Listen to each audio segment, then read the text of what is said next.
Nous allons encore une fois parler de Ant-Man et la guêpe Quantum Mania, film qui sort, si je ne dis pas de bêtises, en juillet 2023. Donc oui, on est en décembre 2021, en tout cas à l'heure où je tourne cette vidéo. Donc oui, on est un petit peu en avance, mais il y a des petites choses qui sont sorties, en tout cas entre guillemets en tant que rumeur. Il y a des petites choses qui ont popé dans ma tête et des choses que j'avais déjà dites, mais qui du coup peuvent avoir une sorte de petit update. Oui, on est bilingue.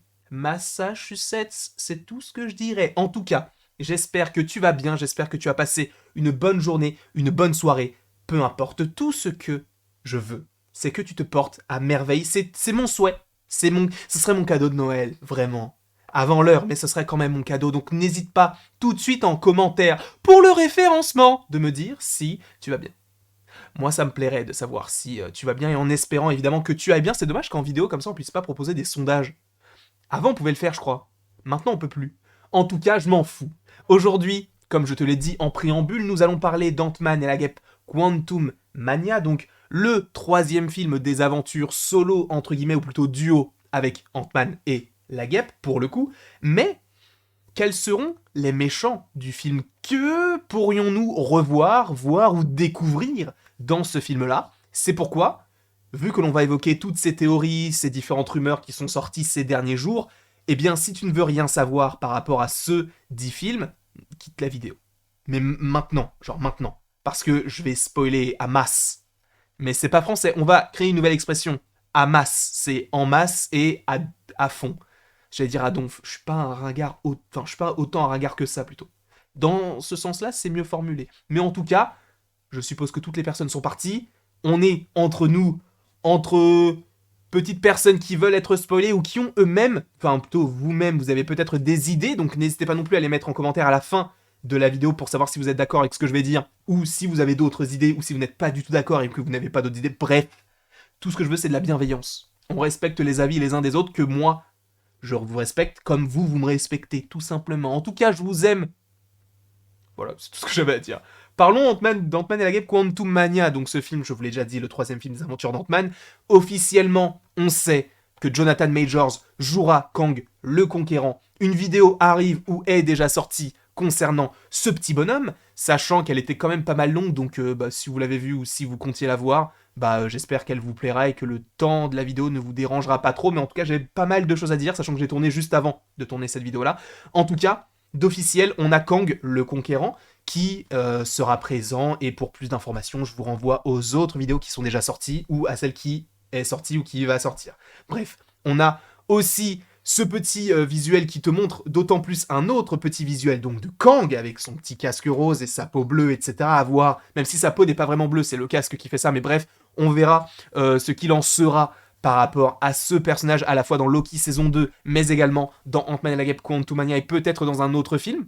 Voilà, c'est quelque chose que l'on peut évoquer, mais c'est vrai que récemment est sortie une petite news. Alors il me semble que ça vient, si je ne dis pas de bêtises, de MCU direct, il me semble. Sachant que du coup c'est Jeremy Conrad, donc un scooper américain qui avait l'habitude de sortir beaucoup de vraies choses, enfin de vraies choses, de choses qui se sont avérées, dans le sens où, pour le coup, c'est lui qui avait dit avant que le film Shang-Chi était annoncé donc en 2019, il avait dit avant, genre début 2019, qu'il y allait avoir un film Shang-Chi, un film sur les Éternels, un film sur une équipe de jeunes héros, donc est-ce qu'on ne pourrait pas avoir à un moment donné les Young Avengers? Donc oui, il s'est trompé, comme tous les scoopers se trompent, hein, c'est humain de toute façon, mais c'est vrai qu'il a eu pas mal de choses aussi qui se sont avérées.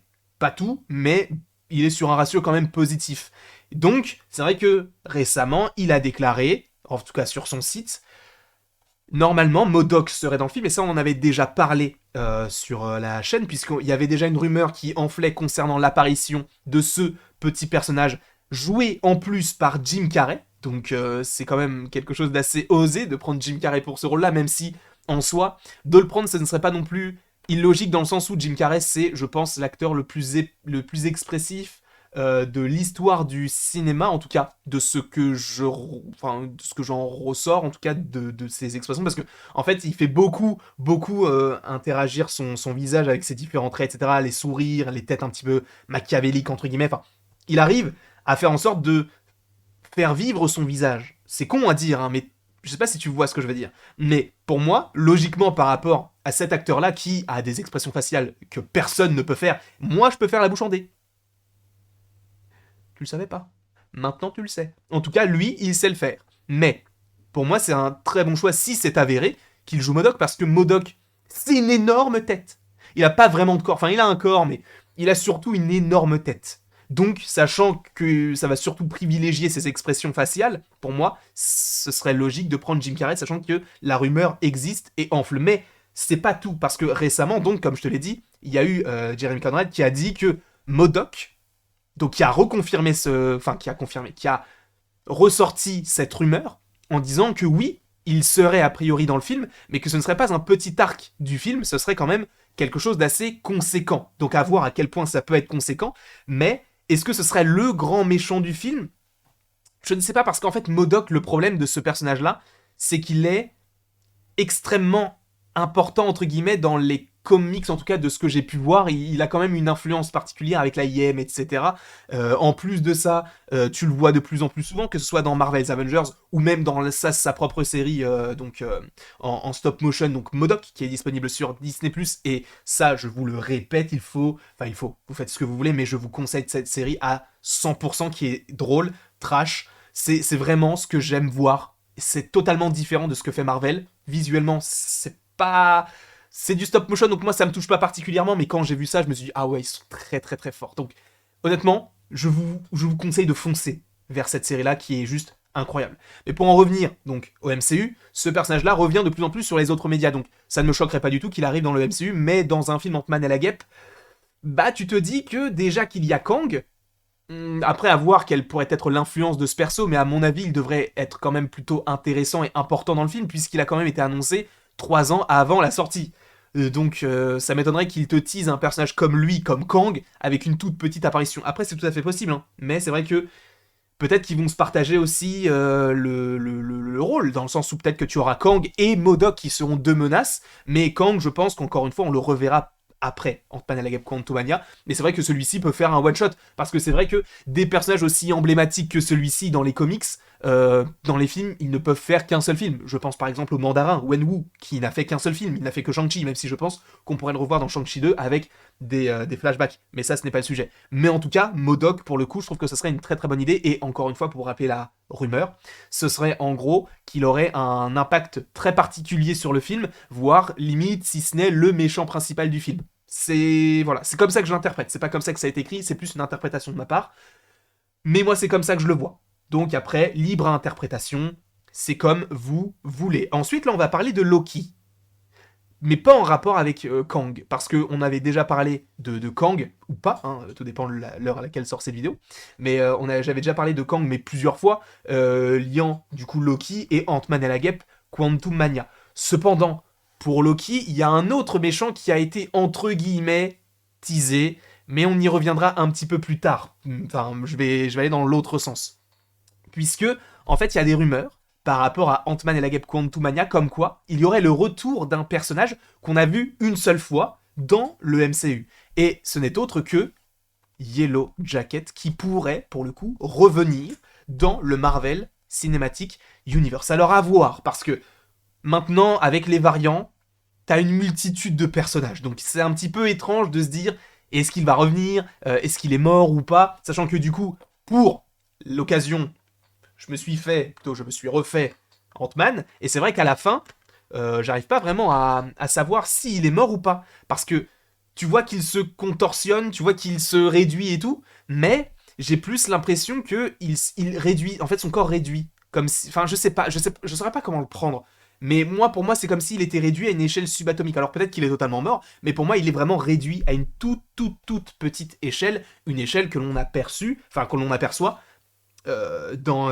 Endgame et dans Ant-Man et la Guêpe tout court, mais je reviens à Loki, parce que pourquoi est-ce que justement je te parlais de Loki juste avant par rapport à Yellow Jacket, c'est que dans l'épisode 5, quand Loki est dans la planète poubelle, entre guillemets, on a tout simplement le casque de Yellow Jacket. Alors, c'est rien du tout, ça ne tease pas le retour de Yellow Jacket, mais c'est vrai que, comme par hasard, au moment où ça s'était sorti, ou en tout cas l'épisode 5 était sorti, il y avait des rumeurs comme quoi Darren Cross pourrait revenir donc dans le MCU en tant que Yellow Jacket, puisque Darren Cross c'est Yellow Jacket.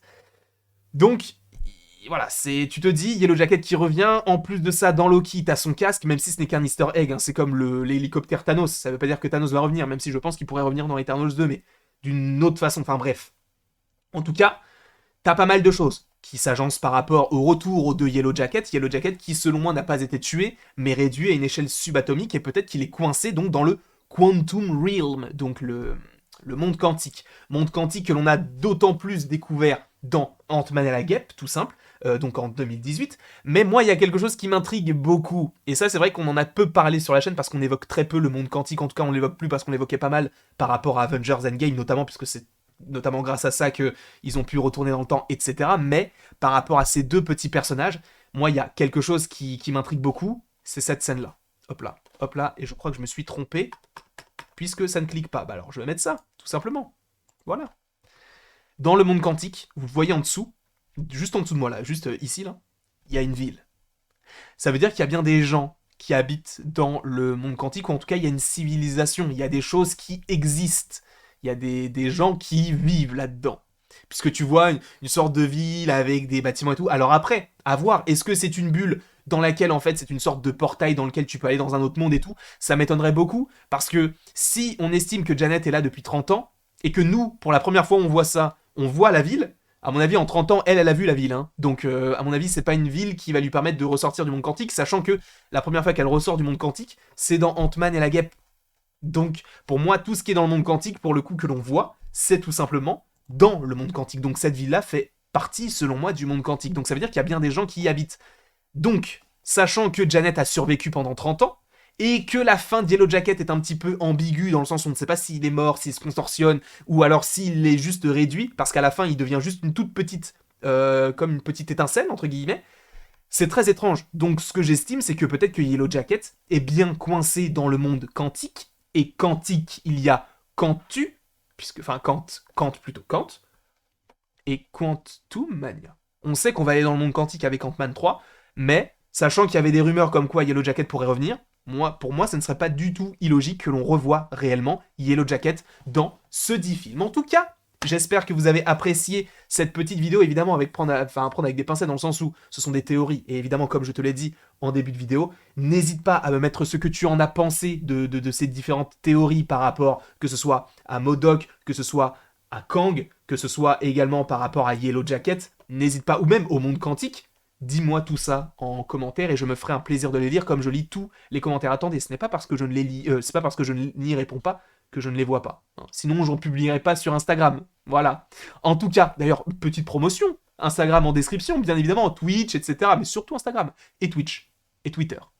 Allez-y, en masse. Allez, on follow. Allez. Non, je rigole, tu fais ce que tu veux. C'est bientôt Noël. Et alors, pourquoi j'ai sorti ça d'un coup? C'est bientôt Noël. Et alors, ça te fait quoi que ce soit bientôt Noël? Bref, c'est le moment d'arrêter cette vidéo-là qui est beaucoup trop longue maintenant, hein. Mais en tout cas, j'espère que tu l'as appréciée, j'espère que tu l'aimeras, que tu la partageras, que tu la commenteras, que tu t'abonneras, peut-être aussi si ça te fait plaisir, bien évidemment. Et après tout cela, il ne me reste plus qu'à te dire à la prochaine, pour la prochaine.